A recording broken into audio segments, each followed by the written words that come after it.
Les invito a que abran sus Biblias, vamos directamente a la palabra, al Evangelio según San Mateo.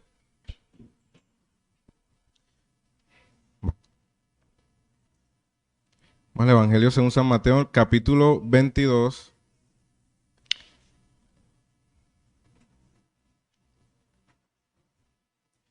versículos 34 al 37.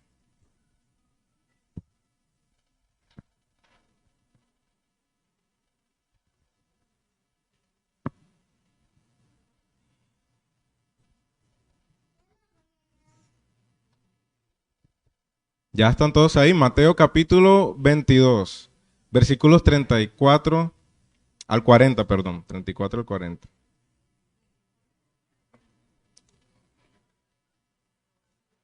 Mateo 22, 34 al 40. Listo, hermanos, leemos la palabra del Señor. Dice el 34, los fariseos se agruparon al oír que Jesús había dejado callados a los saduceos. Uno de ellos, intérprete de la ley, para poner a prueba a Jesús, le preguntó, Maestro, ¿cuál es el gran mandamiento de la ley? Y él le contestó, amarás al Señor tu Dios con todo tu corazón, con toda tu alma y con toda tu mente. Este es el grande y primer mandamiento. Y el segundo es semejante. Amarás a tu prójimo como a ti mismo. Versículo 40. De estos dos mandamientos dependen la ley y los profetas. Vamos a orar una vez más. Padre, ante ti estamos, Señor, en esta mañana. Estamos ante tu santa palabra, Señor. Hombres pecadores, hombres indignos de recibir esta preciosa palabra, indignos de recibir tu voz, Señor. Pero asombrados por tu gracia que te ha placido tenernos aquí y escucharte, Señor. Solamente te pedimos que seas tú glorificado, Señor, que yo pueda menguar, Señor. Que tú seas visto como un Dios veraz, Señor. Que no sea la gloria para los hombres, sino para ti.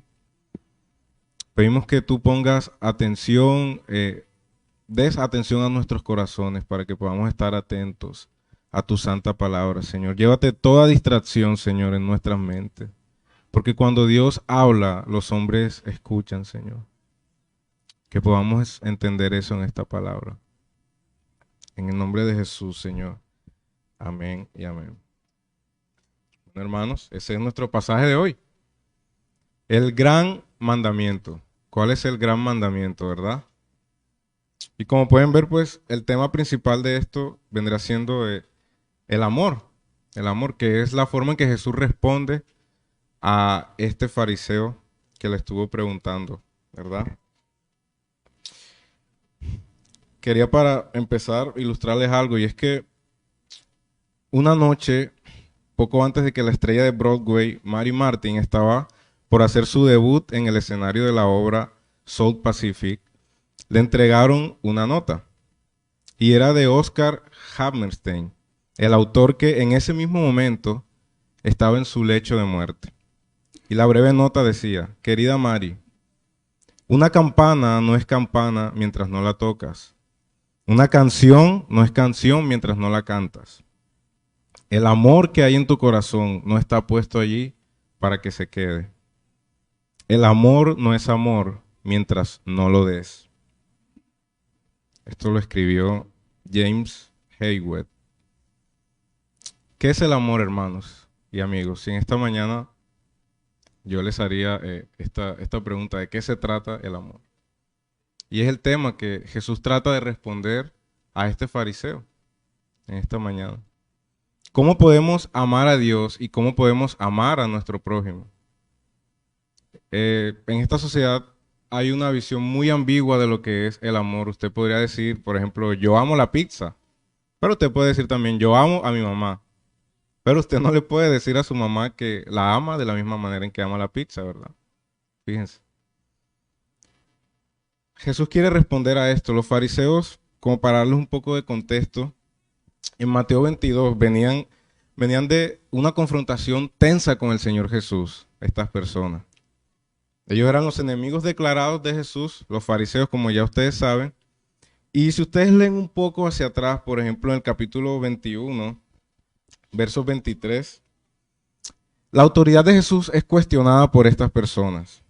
Fíjense que Jesús viene de hacer unos milagros extraordinarios, viene de sanar un ciego en Jericó, viene de enseñar muchas parábolas, ¿verdad? Y un poquito antes Jesús hasta limpia el templo echando a los mercaderes que están ahí. Los fariseos se reúnen y le dicen, ¿de dónde tú sacas esta autoridad?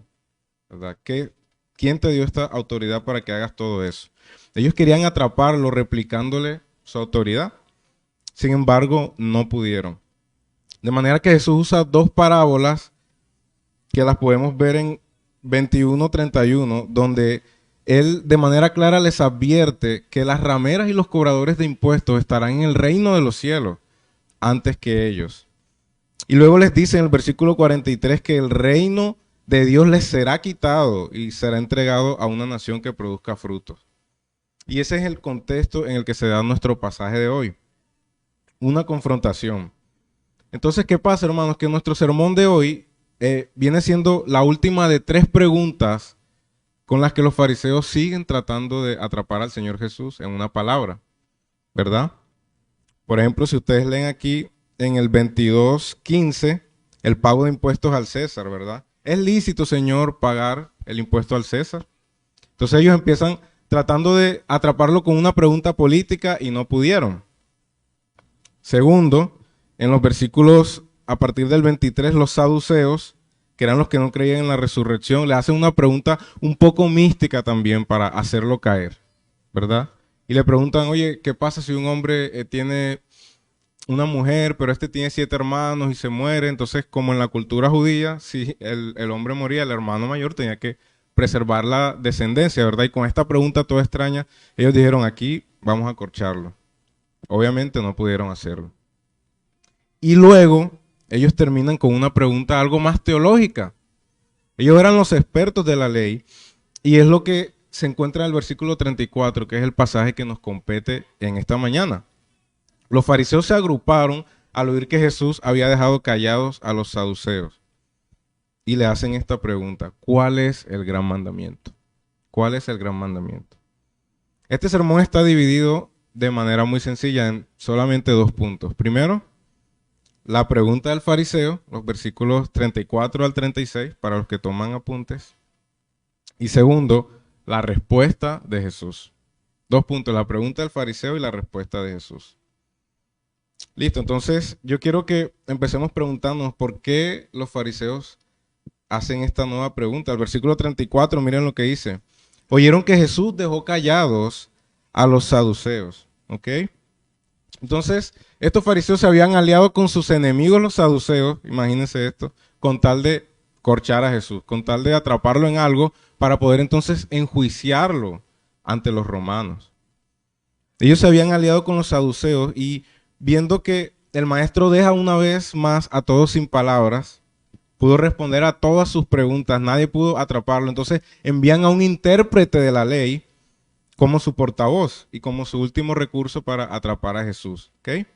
Ellos no pudieron con la pregunta de aspecto político, no pudieron atraparlo con esta pregunta un poco mística, pero parece ser que ellos no iban a rendirse tan fácil. ¿Okay? Ellos dijeron, vamos a buscar algo, que sería lo más difícil que podíamos preguntarle al maestro. Y a este intérprete de la ley, un experto en la ley de Moisés, se le ocurrió preguntar esto: ¿cuál es el más importante de todos los mandamientos? Y la siguiente pregunta, hermanos y amigos, para nosotros sería: ¿por qué para este fariseo era una pregunta difícil para Jesús el preguntarle cuál era el más grande de los mandamientos? Ok, si ustedes leen el versículos 35 y 36, ahí dice, miren, uno de ellos, intérprete de la ley, para ponerle a prueba, le preguntó: Maestro, ¿cuál es el mandamiento más importante de la ley? Entonces, ¿por qué para este fariseo era una gran pregunta para Jesús? Y es que, hermanos, miren, ellos tenían, aparte de los 10 mandamientos que Dios había dado a Moisés en su ley, ellos tenían 613 preceptos bíblicos, 613 submandamientos que ellos se habían inventado en la ley. Imagínense eso. ¿Ok? Y a estos mandamientos ellos les llamaban el mitzvah. Así que ellos cubrían la ley de Dios con leyes externas y complejas que iban difuminando lo esencial de la vida cristiana. Claro, si tenemos 613 mandamientos, ellos tenían 365 mandamientos negativos de cosas que no podían hacer para cada día del año y tenían 218 cosas positivas que hacer. O sea, no les bastaba con los 10 mandamientos, agregaron todo este montón de cosas. Claro, ellos dijeron, bueno, él debe entonces saber cuál de todos estos es el más importante de los mandamientos. Y aquí hay algo interesante, hermano, y es que no somos nosotros iguales. Se nos hace fácil volver compleja la religión cristiana. Se nos hace fácil llenarla de cosas, de requisitos, ¿verdad? Tienes que entender esta doctrina, tienes que conocer esto, ¿verdad? La vida devocional se nos hace tan fácil hacerla compleja. La vida de comunión con nuestros hermanos la hacemos tan compleja muchas veces, ¿verdad? Agregándole cargas complejas a la vida cristiana que olvidan lo esencial. Olvidan lo esencial de la vida cristiana. Esta fue la manera y la razón por la que estos fariseos preguntaron esto. Y vamos a la pregunta en cuestión. ¿Cuál fue la pregunta? Versículo 36, ahí lo tienen. Maestro, ¿cuál es el gran mandamiento de la ley? Como ya les había dicho, ellos tenían 248 preceptos afirmativos, cosas para hacer, 365 preceptos negativos para cada día del año no hacer una cosa, ¿verdad? Pero Jesús esquiva todas estas sutilezas, todo este montón de complejidades que los fariseos tenían y se va al centro del problema, al núcleo del problema, hermanos. Los fariseos habían llegado al punto de ver y resumir la ley de Dios en obediencia meramente externa. Y es por esto que a ellos no les bastó 10 mandamientos que Dios les había dado. Ellos empezaron a agregar y agregar cosas. ¿Ok? Pero Jesús esquiva todo esto, hermanos. Y Él va más profundo y lleva el asunto al corazón. Jesús lleva el asunto a donde inicia todo, que es el corazón. Y Él le dice, ama al Señor tu Dios sobre todas las cosas y ama a tu prójimo como a ti mismo. Entonces vamos a ver en este sermón cómo Jesús direcciona la ley desde el amor, es decir, lo interno, no lo externo, para entonces tener la obediencia a la ley como una evidencia de algo interno que ha pasado en el corazón. Y la esencia de lo que Jesús dice es amar a Dios sobre todas las cosas y en consecuencia amar a nuestro prójimo como a nosotros mismos. Y esa es la esencia del sermón de esta mañana. Jesús procede entonces a hacerle la pregunta al fariseo, ¿verdad?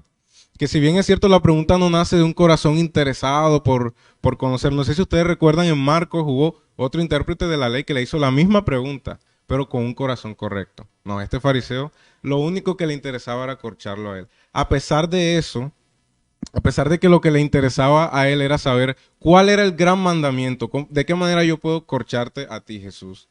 Jesús le responde con un corazón, me atrevería a decir yo, que él tenía en mente de que esta pregunta era la esencia de la misma vida cristiana. ¿Cuál es la esencia de la vida cristiana? ¿Cuál es el propósito de la vida misma?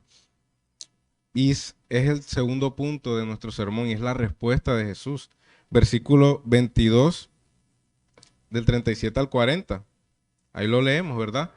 Y él le dijo, amarás al Señor tu Dios con todo tu corazón, con toda tu alma y con toda tu mente. Este es el grande y primer mandamiento. Y el segundo es semejante a este, amarás a tu prójimo como a ti mismo. De estos dos mandamientos dependen la ley y los profetas. Así que al desarrollar estos pasajes yo quiero que veamos eso, sencillamente. ¿Cómo amar a Dios? ¿Cuál es la naturaleza del amor que Dios exige de nosotros? Y segundo, ¿cómo amar a nuestro prójimo? ¿Cuál es la base del amor a nuestro prójimo? ¿Cuál es la base del amor a la persona que tienes al lado? Porque Jesús dijo, ama a tu prójimo como a ti mismo. Vamos a entender entonces qué significa esa palabra como a ti mismo. ¿Ok? Entonces, para desarrollar esto hay que notar algo y que es interesante, hermanos, que Jesús no se remite a los 10 mandamientos. Fíjense que los fariseos le preguntan, ¿cuál es el más importante de los 10 mandamientos? Jesús no le cita ninguno de los 10 mandamientos de la ley. Si usted lee literalmente los mandamientos de la ley, en ninguna parte dice, ama al Señor con todo tu corazón y ama a tu prójimo como a ti mismo. Ahora, espérense ahí, no estoy diciendo algo loco, ¿no? La esencia de los 10 mandamientos es amar al Señor sobre todas las cosas, amar al prójimo como a uno mismo.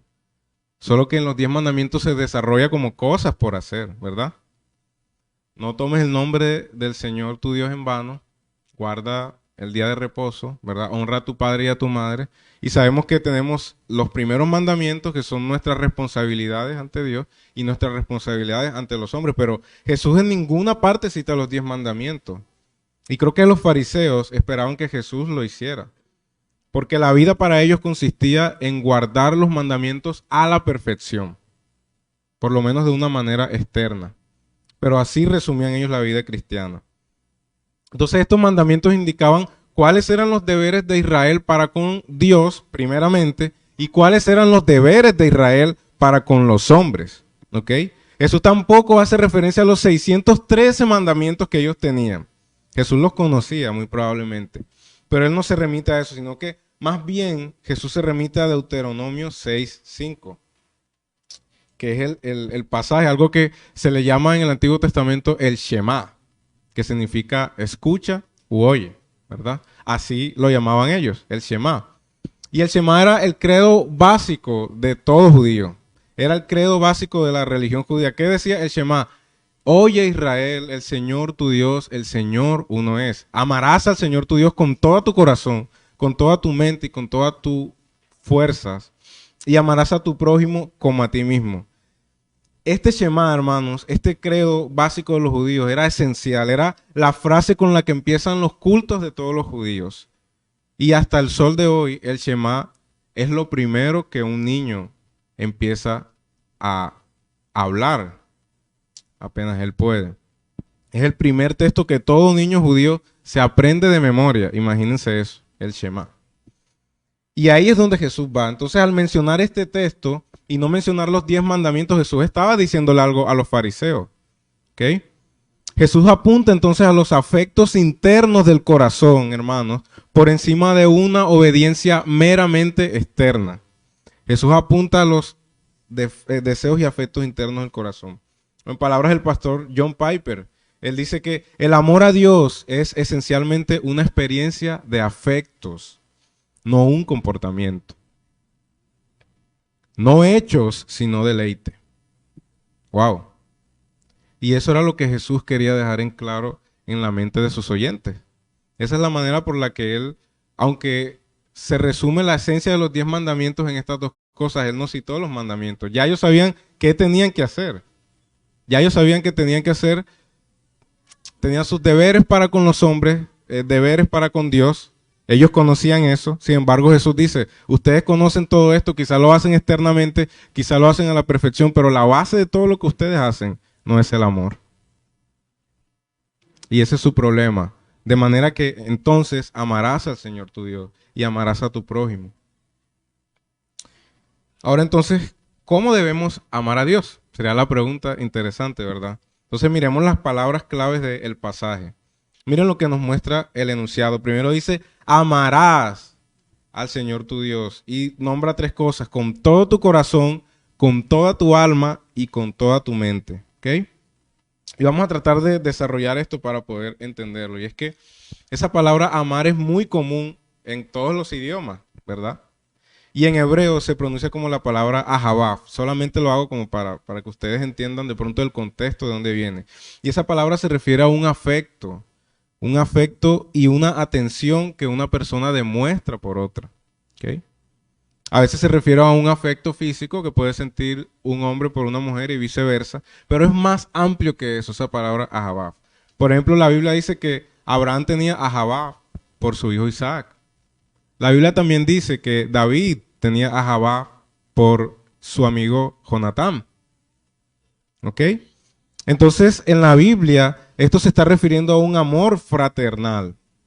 Pero Dios también ama. En el Antiguo Testamento lo mostraba. Y la Biblia dice que Dios muestra su ahabá por su pueblo. ¿Verdad? La Biblia muestra que su amor no es solamente un deber. No es un deber, no es ni siquiera eso, sino que es un afecto genuino que procede de él. Pero no solo es un sentimiento que Dios tiene, y ojo con esto, hermano, sino que es algo que Dios hace. El amor de Dios no es un sentimiento que Él tiene, es algo que Él hace. Deuteronomio 7:7 dice, porque el Señor los amó y los sacó de la esclavitud. ¿Ok? Pero Dios no ama porque las personas se lo merezcan. Dios ama porque Él ama, porque Él es amor. Entonces el punto central es que Dios nos llama a tener afectos fuertes hacia Él. Ama al Señor tu Dios. Pero no solo es decir que tenemos afectos fuertes por Él. Si yo le pregunto a ustedes, ¿todos aquí aman a Dios? La respuesta es sí. ¿Quién va a decir que no? Pero no se trata de eso. No es solamente de sentir que tenemos amor por Dios. Deuteronomio 10:12 y 13 dice, ¿qué requiere de ti el Señor, tu Dios? Sino que temas al Señor tu Dios, que andes en sus caminos, que le ames y que le sirvas al Señor tu Dios con todo tu corazón y con toda tu alma, y que guardes los mandamientos del Señor. ¿Sí ven las acciones? ¿Qué requiere Dios de ti? Que le digas, ay Señor, es que yo te amo, Padre. Por eso vengo temprano los domingos a la iglesia. Que temas a Dios, que sirvas a Dios, que guardes los mandamientos de Dios. Esto quiere decir que hay que darle a Dios un amor total, ¿ok? Un amor que domine nuestras emociones, y para allá vamos ahora, que dirija nuestros pensamientos y que sea la dinámica de nuestras acciones. A eso se refiere Dios cuando Él dice amar. Y está la primera palabra, que es con todo tu corazón. Él dice, ama al Señor tu Dios con todo tu corazón. ¿Qué significa eso? Bueno, para los hebreos no existía una definición para el cerebro. Ellos no tenían una palabra para el cerebro. De manera que para los judíos, todas las cuestiones de tu mente, tus emociones, todo se daba en el corazón. O sea, que ellos cuando pintaban un corazón, lo pintaban como un cerebro, por decirlo así para que entiendan. Por ejemplo, el libro de Proverbios habla de que la sabiduría mora en el corazón. Salomón dice la palabra que usaba el corazón para discernir la verdad y el error cuando él era rey. O sea que el corazón no es simplemente esa tripita que tenemos todos, ¿verdad? Que bombea la sangre. No, ellos no lo entendían de esa forma, ¿ok? El corazón es donde tú piensas, el corazón es donde tú sientes las emociones, y el corazón es donde tú experimentas emociones. Puedes experimentar dolor, puedes experimentar gozo, angustia, todas esas cosas, ¿verdad? Entonces para nosotros no debe ser solo el generador de la vida física. No, eso no es el corazón, sino que lo debemos entender a la luz de la Escritura como el centro de nuestra vida intelectual, el centro de nuestra vida emocional. El corazón es donde se centran nuestros afectos, y Dios nos manda a amarlo con todo nuestro corazón. Pregúntate en esta mañana, ¿estás amando a Dios? ¿Amas a Dios con todo tu corazón? Él está demandando eso y Jesús lo pone en primera plana. Ama al Señor tu Dios con todo tu corazón. Luego dice, ama al Señor tu Dios con toda tu alma. Esa otra palabra también hebrea que traduce en español como alma. Es la palabra nefesh, pero traduce como alma, pero es algo que no está bien esa traducción, hermanos, porque esa palabra alma viene cargada de mucha filosofía griega. Y para los griegos, el alma simplemente era la esencia no física e inmortal de una persona. Y ellos decían que el alma estaba atrapada en el cuerpo, pero cuando tú mueres, tu alma se libera de ti. ¿Okay? Sin embargo, esta no es la realidad de lo que la palabra nefesh significa. La palabra nefesh literalmente significa garganta. ¿Okay? Pero no solo se refiere a la garganta, sino que también en el Antiguo Testamento se usa para referirse al ser completo de una persona. Tu alma vendría siendo tu nefesh, vendría siendo tu yo. Todo lo que tú eres. ¿Okay? Toda la esencia de tu ser. En esencia, entonces, el nefesh es tu persona en toda su complejidad.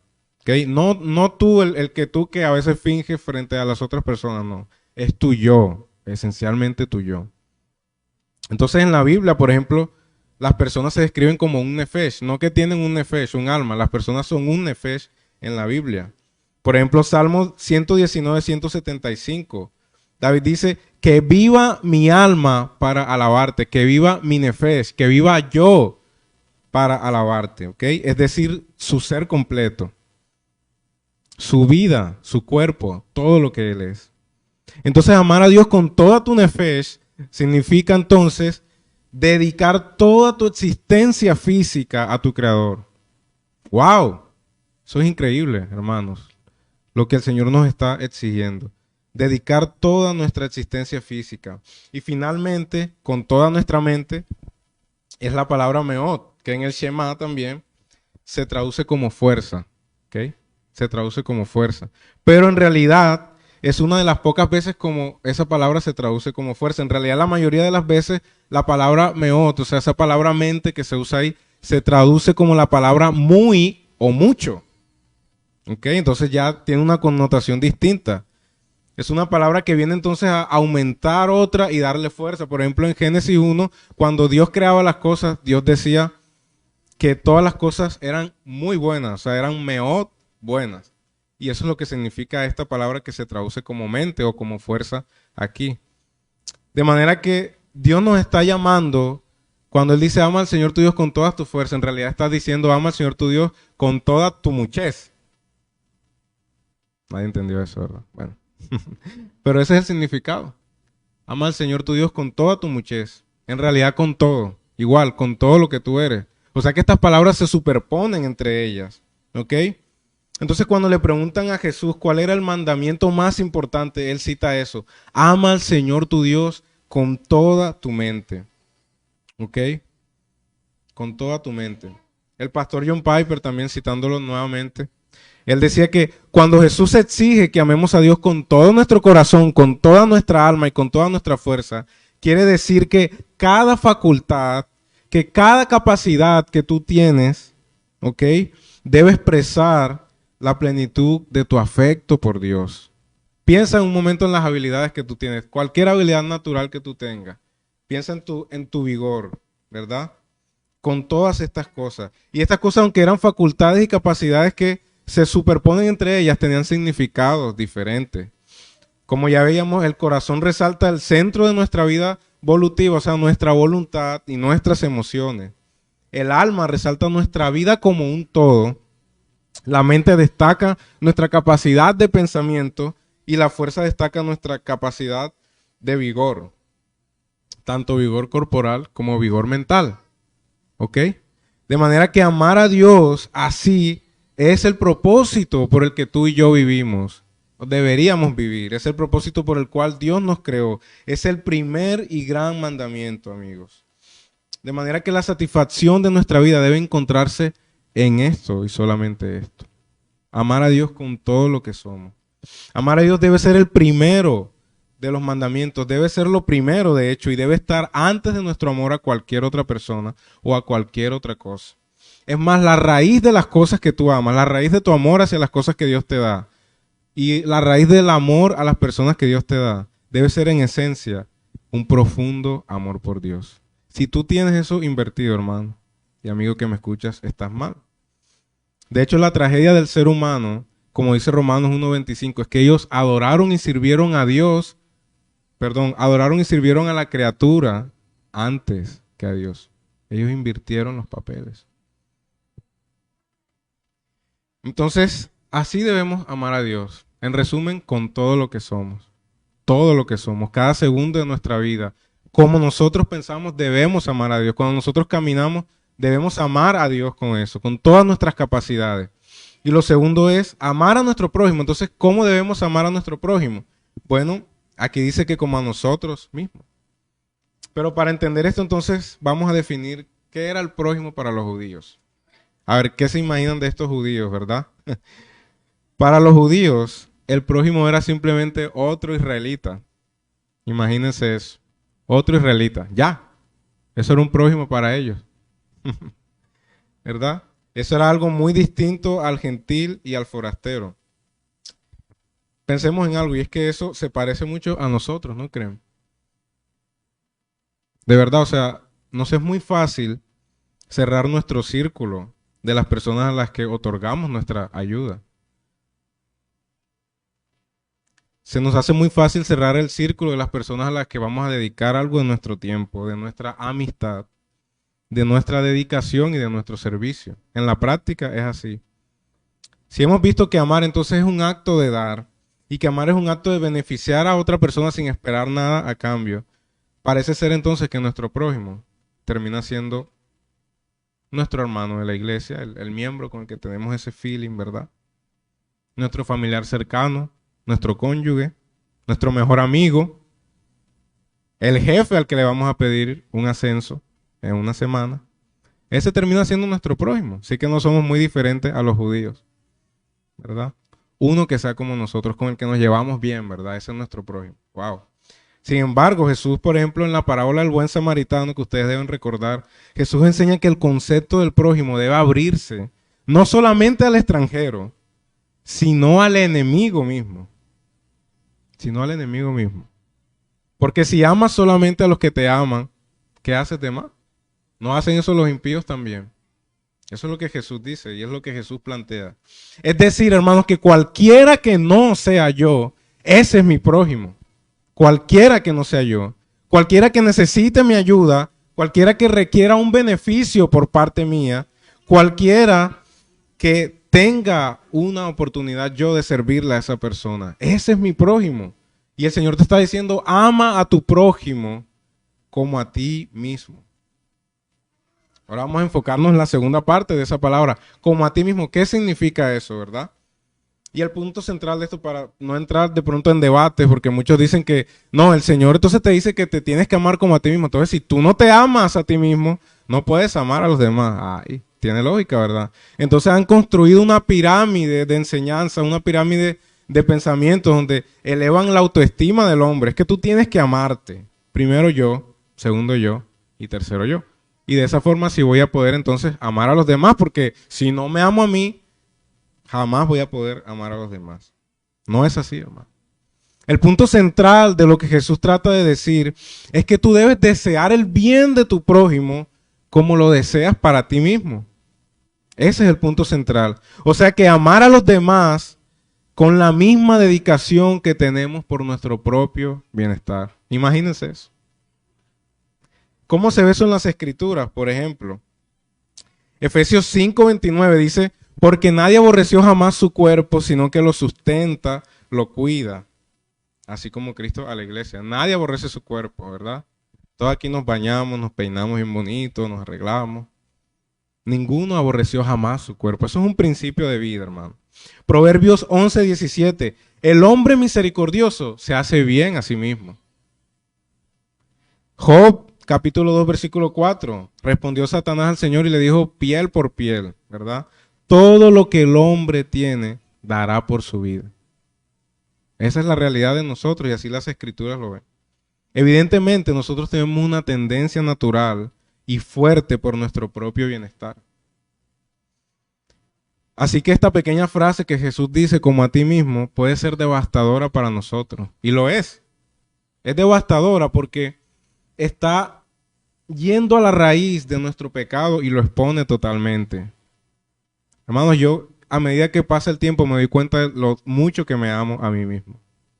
Me doy cuenta de lo mucho que puedo hacer cosas para mi bien y de lo poco que yo sería capaz de hacer algo por ti. A medida que pasa el tiempo eso se hace más fuerte. ¿Y a cuál pecado creen que el Señor está atacando con este mandamiento? El orgullo. El orgullo. Porque el orgullo es la raíz de todo pecado, hermanos. El orgullo es la raíz de todo pecado. El orgullo es el deseo de lograr nuestra propia felicidad independiente a Dios y a los demás, ¿ok? Sacamos de la ecuación a Dios, sacamos de la ecuación a los demás y somos felices. Yo hago con mi vida lo que yo quiero. Yo hago con mi vida lo que quiero, ¿verdad? Entonces cuando Jesús nos dice, ama a los demás así como tú te amas a ti mismo, está atacando nuestro propio orgullo, que es la esencia de esto, ¿verdad? Jesús ataca nuestro orgullo con este mandamiento de amar a otros como a nosotros mismos. ¿Y cómo lo hace? Jesús da por sentado una característica innata en nosotros. Adivinen cuál es, el amor propio. El amor propio. ¿Cuántos en esta mañana se aman a sí mismos? Jesús no nos está mandando a amarnos a nosotros mismos, como ya lo vimos, el punto central de esto no es la autoestima, hermanos, es la autonegación por amor a los demás. ¿Ok? No es la autoestima, es la autonegación.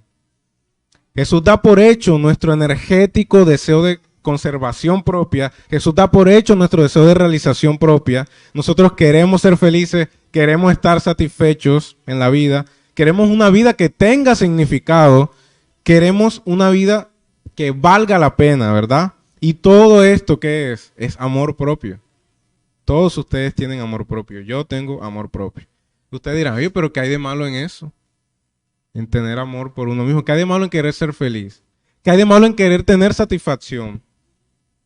¿Qué hay de malo en querer que la vida tenga significado? Bueno, el gran problema no es que tú te ames a ti mismo. El gran problema es que queremos lograr esto sin tener a Dios en cuenta y sin tener en cuenta a los demás. Y esto es lo que Jesús ataca, mis hermanos. Lo que queremos es felicidad sin Dios, sin importarnos Dios y sin importarnos si tenemos que pasar por encima de los demás para ser felices. Ese es el gran problema de todo ser humano. Es una mezcla venenosa entre orgullo y egoísmo. Entonces, como hemos visto, el querer nuestro bien propio no es pecaminoso en sí mismo, no es malo que usted quiera ser feliz.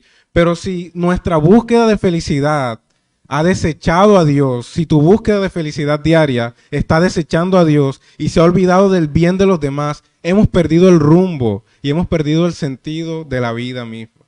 Ama al Señor, tu Dios, sobre todas las cosas y ama a tu prójimo como a ti mismo. De hecho, Jesús dijo en Mateo 7:12 que todo lo que quieras que los hombres hagan contigo, hazlo también con ellos, ¿verdad? Es un principio de vida, sencillo. Así que si tú buscas tu felicidad de manera energética, busca de manera energética la felicidad de otros. A eso se refiere él cuando dice que ames a tu prójimo como a ti mismo, como te amas a ti mismo. Y reflexiona por un momento en esta mañana, piensa por un momento, ¿de qué manera estás buscando tu felicidad diaria? ¿De qué manera tú estás buscando tu bienestar diariamente? Piensa por un momento en eso. Bueno, busca el bienestar de los demás con la misma intensidad y fervor. Eso es lo que Jesús está tratando de decirnos. Y es tremendo esto. Entonces el punto está en que el primer mandamiento es del que depende el segundo mandamiento. Debes amar al Señor tu Dios con todo lo que eres, ¿ok? Amar a nuestro prójimo entonces viene siendo una expresión visible de amar a Dios, ¿ok? ¿Cómo vemos eso? Primera Juan 4:20 dice, si alguno dice yo amo a Dios y aborrece a su prójimo, a su hermano, perdón, es un mentiroso. Porque el que no ama a su hermano a quien ha visto, ¿cómo puede amar a Dios que no ve? Juan 13:35 dice, en esto conocerán que todos sois mis discípulos, en que ustedes son los que más saben de Biblia, en que tengan amor los unos por los otros. Primera de Juan 2:9 dice, el que dice que está en la luz y aborrece a su hermano, en verdad está aún en las tinieblas. Primera de Juan 3:17 dice, por el que tiene bienes en este mundo y ve a su hermano en necesidad y cierra su corazón, le dice, Dios te bendiga, vete. ¿Cómo puede morar el amor de Dios en él?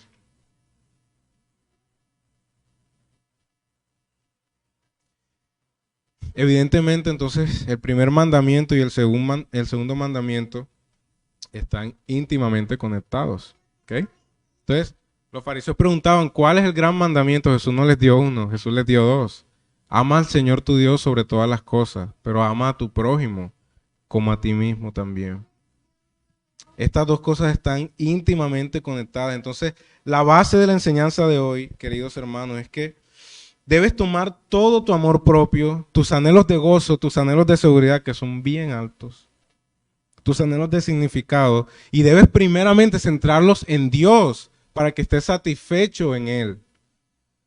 Amándole con todas tus capacidades, deleitándote en Dios con todo tu ser, y que no solo tengas en cuenta a Dios para tu felicidad. Ah, yo soy cristiano porque es que eso está de moda y bueno, Dios me ayuda ahí con todo chévere. No, no solo ten en cuenta a Dios para tu felicidad, haz a Dios la fuente de tu felicidad. Esa es la enseñanza en esta manera. Yo espero que ustedes, a medida que pasaba el tiempo, estuvieran pensando en eso, en que nosotros no hemos amado a Dios sobre todas las cosas. Ni un segundo de nuestra vida lo hemos hecho. Mucho menos a nuestro prójimo como a nosotros mismos. Y esta es la devastadora realidad. La devastadora realidad es que ninguno de nosotros ha podido cumplir el gran mandamiento. Los seres humanos no amamos a Dios sobre todas las cosas, mucho menos a nuestro prójimo como a nosotros mismos. ¿Y cuál es la razón? Porque nos amamos a nosotros con todo nuestro corazón, con toda nuestra alma y con toda nuestra mente. Los profetas del Antiguo Testamento proclamaron claramente la desobediencia de los hombres y el pecado universal del hombre. Pero ¿saben algo, hermanos? Ellos también hablaron acerca de alguien venidero que sería completamente obediente a Dios y que sería completamente sin pecado. Isaías 53:9, él decía que se dispuso con los impíos su sepultura, con el rico fue su muerte, y aunque no había hecho violencia, ni había engaño en su boca. Y es la persona de la que te vengo a hablar. No simplemente quería ponerte esta carga tan inmensa frente a ti mismo, porque ni yo mismo puedo cargarla. Yo no he amado a Dios con todo mi corazón, con todas mis capacidades. No he amado a mi prójimo. Pero sabes que hubo una persona, hubo un hombre que amó a Dios cada segundo de su vida. Desde que era pequeño, desde que cumplió los 12 años hasta el día de su muerte. Y esa persona es Jesús de Nazaret. Es el Jesús que responde esto a los fariseos. El mismo Jesús que demanda que ames a Dios con todas tus fuerzas para que haya satisfacción en Él. Este mismo Jesús se presenta a Él mismo como el suministro y la fuente para que tú puedas lograr esto. La misma voz del Padre en Mateo 3:17 decía, he aquí, se oyó una voz del cielo que dijo, este es mi Hijo amado en quien yo tengo complacencia. ¿Okay? Jesús en Juan 8:29 dice, el Padre siempre está conmigo, no me ha dejado solo el Padre porque yo siempre hago todo lo que le agrada. Aún en las horas de mayor prueba, aún en los momentos donde tú y yo hubiéramos, no sé, como desfallecido, Jesús afirmó su lealtad perfecta al Padre. Mateo 26:39, Padre, si es posible, pasa de mí esta copa, pero no se haga tu voluntad. No se haga, perdón, mi voluntad, sino la tuya. Otro pasaje también, Juan 12:27-28, ¿verdad? Él decía, él sabía que iba a ser crucificado por los romanos. Él sabía que la ira de Dios caería sobre él y dijo, ahora mi alma está angustiada. ¿Y qué diré? ¿Sálvame de esta hora? No, porque para esta hora he llegado. Padre, glorifica tu nombre. Wow. Y luego de su resurrección, sus discípulos siguieron afirmando la verdad de la obediencia perfecta de Cristo y cómo se relaciona con nosotros, que es la esperanza que yo necesito darles a ustedes en esta mañana. Porque así como por la desobediencia de un hombre, Adán, muchos fueron constituidos pecadores, así por la obediencia de uno solo, Cristo, muchos serán justificados. Tú no puedes cumplir la ley de Dios, pero Cristo la cumplió. Y dice la palabra que cuando tú pones tu confianza en Él, dejas de mirarte a ti mismo, dejas de decir, pero es que este es peor que yo.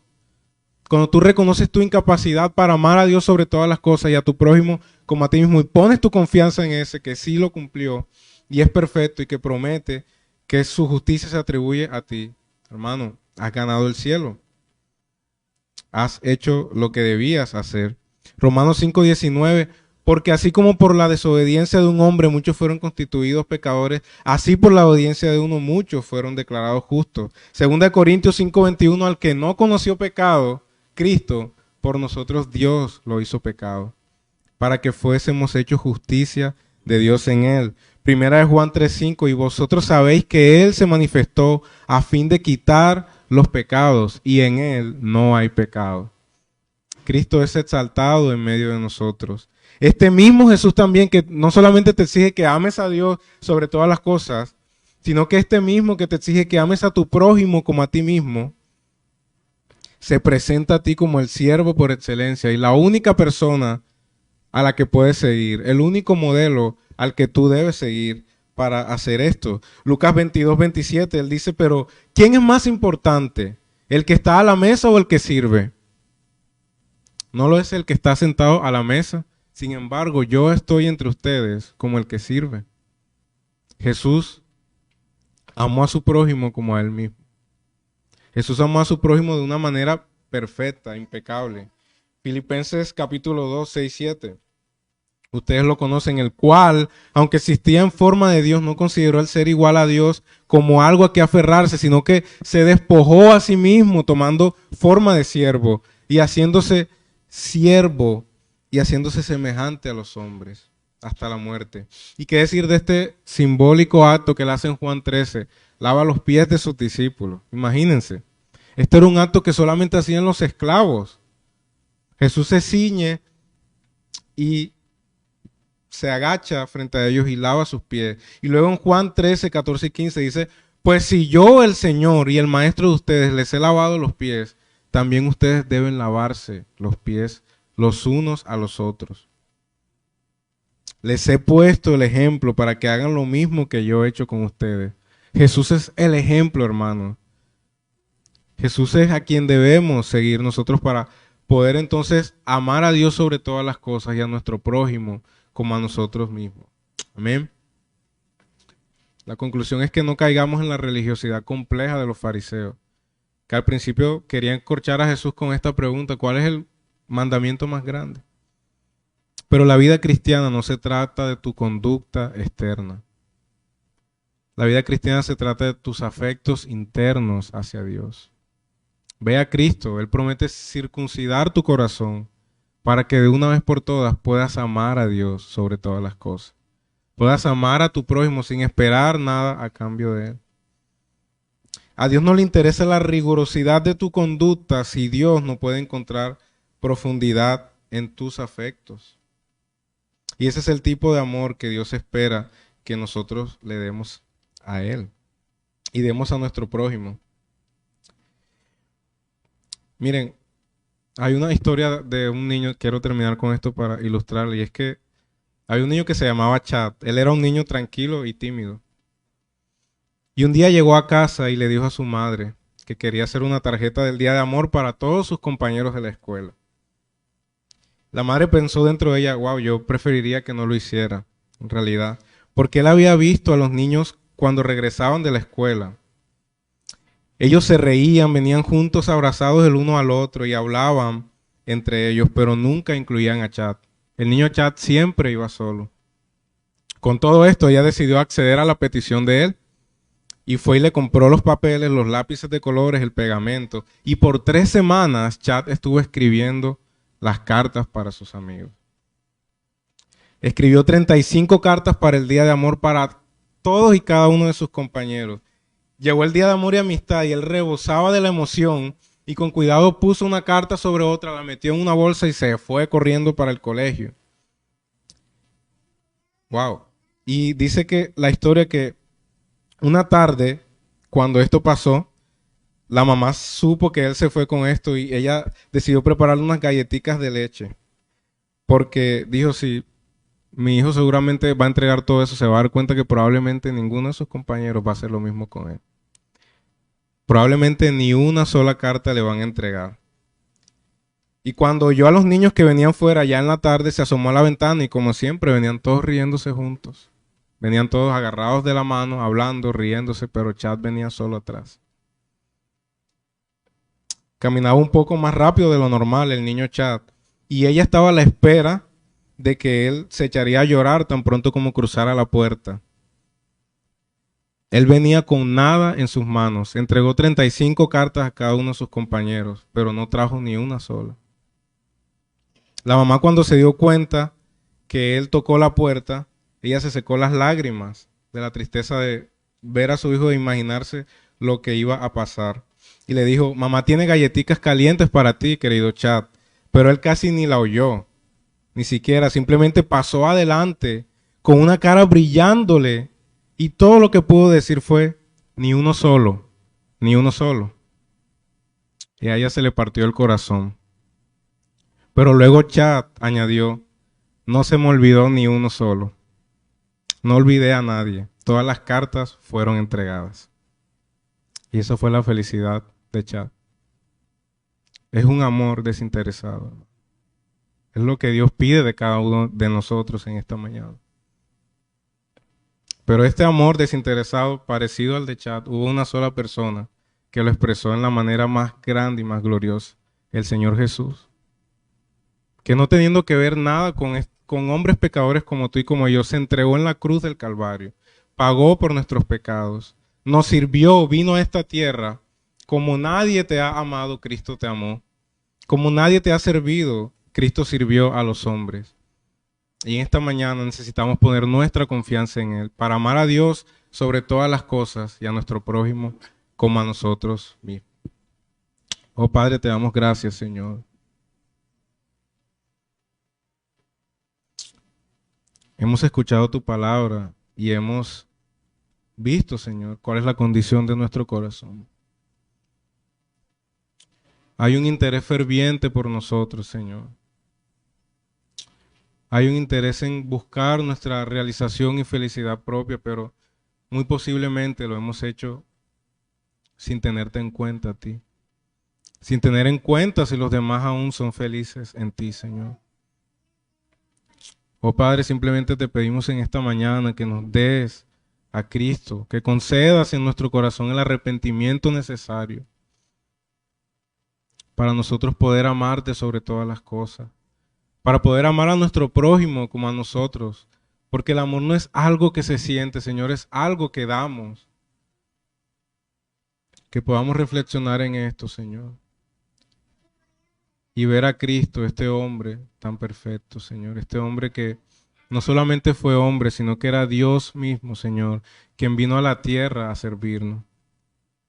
Y así como el Padre envió a su Hijo a servir, el Hijo también nos envía a servir como Él lo hizo. Te damos gracias, Señor. En nombre de Jesús. Amén.